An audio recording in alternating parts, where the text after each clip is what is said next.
Hey guys, what's up and welcome back to this YouTube channel. It's your guy Igor here.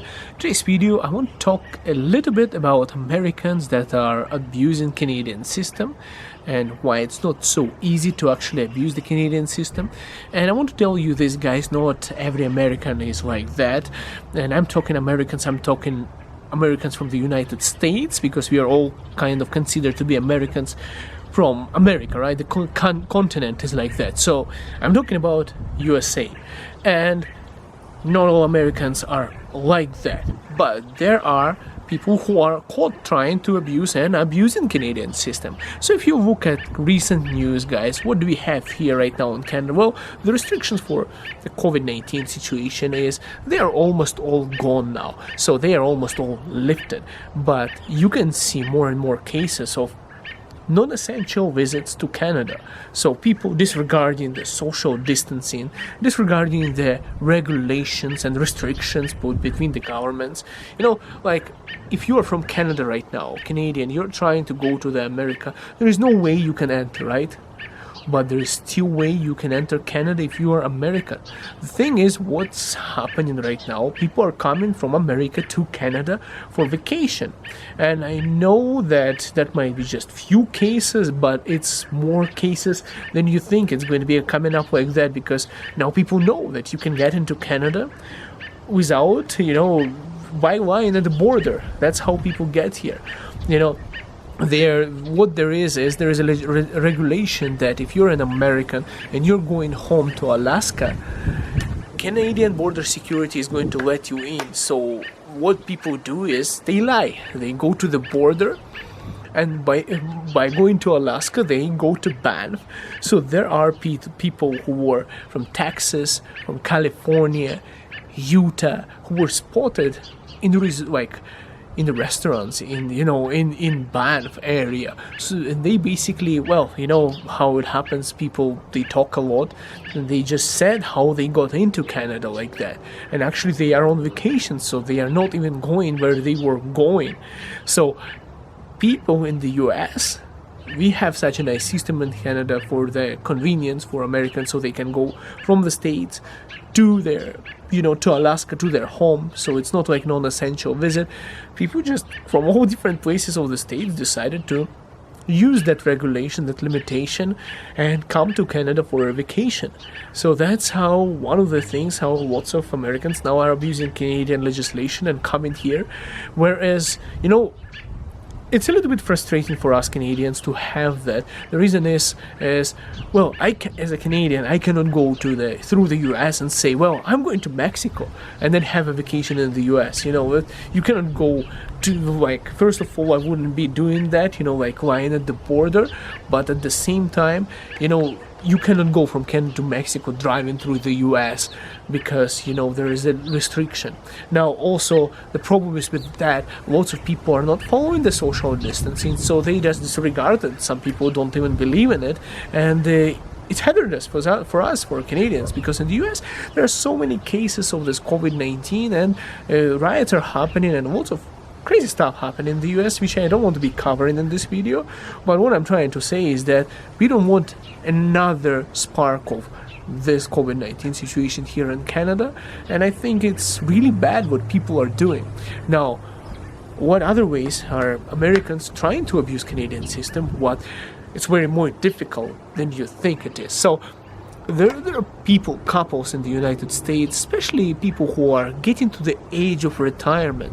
And if you're American right now, you're watching, if you're Canadian, we all know how it is expensive in the United States to have, health insurance. So there are couples who are literally trying to get to Canada, especially for retirement. Lots of people are dual citizens. They are Americans, they are US citizens, USA and Canadians.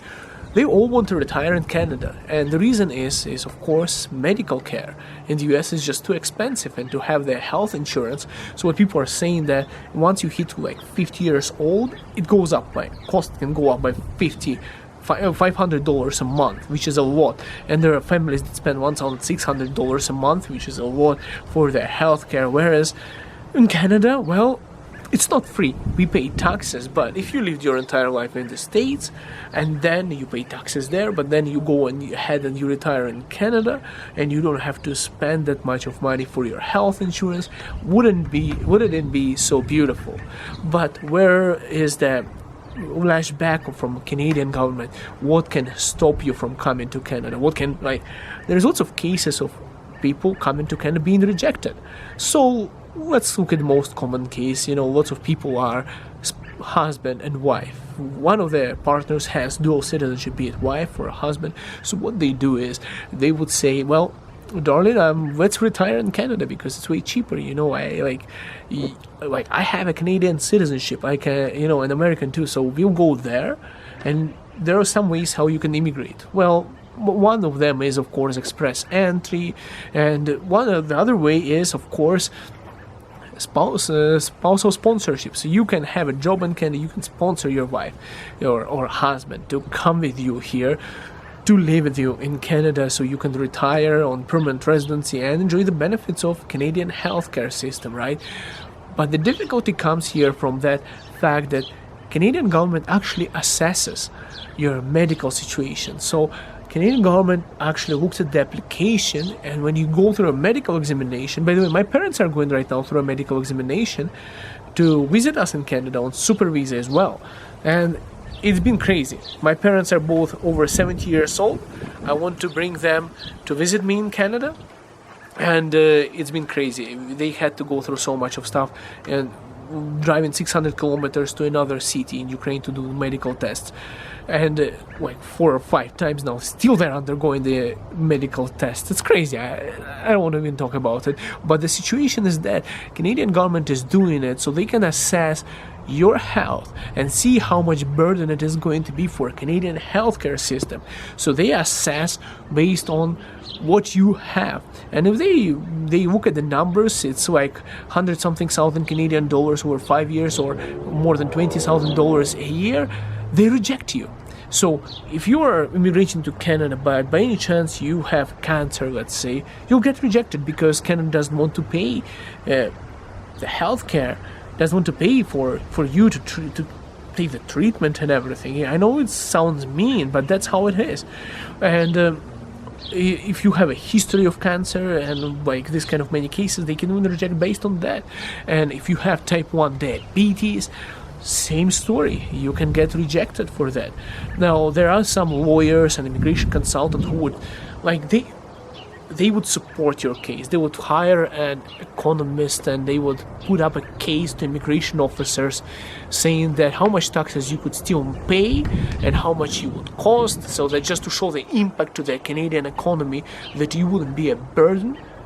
But how people want to do it is they want to come to Canada.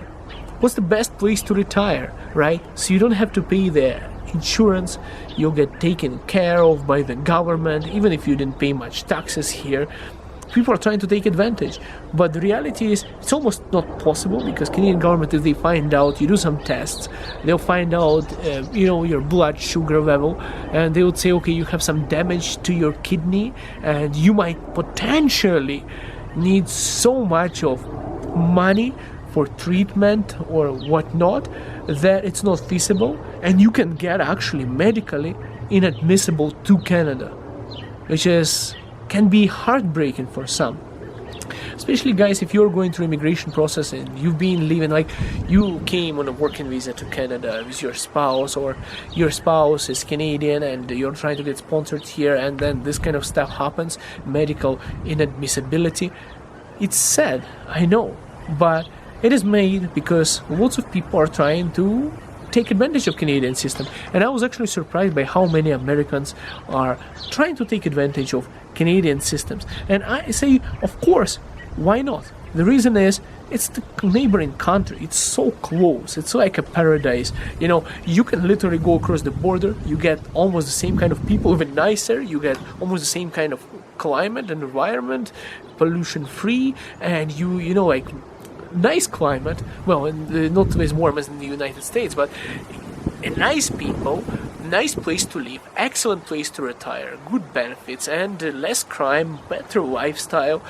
Canada is in many ways better and safer than the United States. Not to say that the United States is bad, but I know that lots of Canadians would never go and immigrate to the US, and lots of Americans who would immigrate to the US. Of course, there are different cases, and lots of people are so patriotic they would never leave their country, like go to Canada. I'm not talking to everyone, but there are pluses and there are minuses and there are advantages, especially for people who are trying to retire and who need medical assistance, to be in Canada rather than being in the United States. And that's the main reason how people would consider to move to Canada. It's sad that people take advantage of our system here and that they treat Canada like that, like a place to run away when you're old, to retire, not just to come here, build a country, support the country and, pay the taxes and, do all this kind of stuff for the country first. It's sad when people are just saying, you know what, I'll retire in Canada because I get lots of free stuff and people are nice and I don't have to spend a dime for it. That's what I wanted to say, guys. So please don't take advantage of Canadian system here, and stay safe during COVID-19 situation. And of course, Americans, if you're in Canada, don't run your mouth too much.